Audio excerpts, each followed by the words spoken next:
Un projet de loi est actuellement en discussion à l'Assemblée nationale.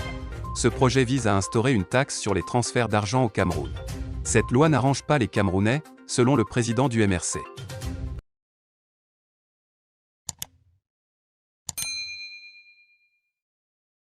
Dans un communiqué publié il y a quelques heures, le prof Maurice Kamto souligne l'impertinence de cette loi que l'Assemblée nationale discute actuellement, dans le cadre du projet de loi de finances 2022. Ci-dessous, le communiqué de Maurice Kamto.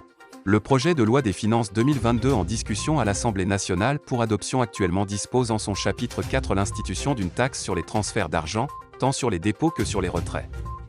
Cette proposition, si elle est validée en l'état, fait planer des périls majeurs sur les franges de population les plus défavorisées de notre pays et va constituer le canal d'un creusement des inégalités sociales déjà criardes.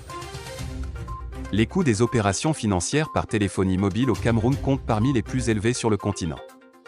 Des prélèvements de l'ordre de 5% sont ici appliqués, en plus des frais appliqués par les opérateurs, cependant qu'au Sénégal par exemple, ces prélèvements ont été plafonnés au taux de 0,8% et uniquement sur les retraits.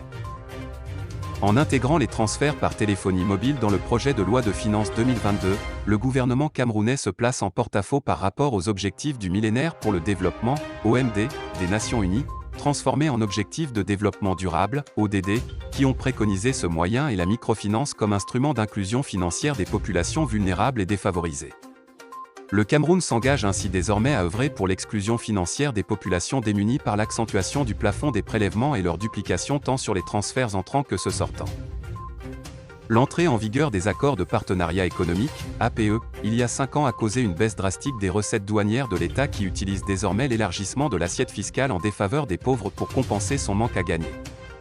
Dans une sortie très récente, le JICAM, principal groupement patronal du Cameroun, dénonce l'absence de réalisation des résultats escomptés de la signature de ces APE, notamment le développement d'un appareil productif ou encore l'amélioration des exportations pour notre économie, mettant ainsi en évidence des décisions politiques prises à l'aveugle.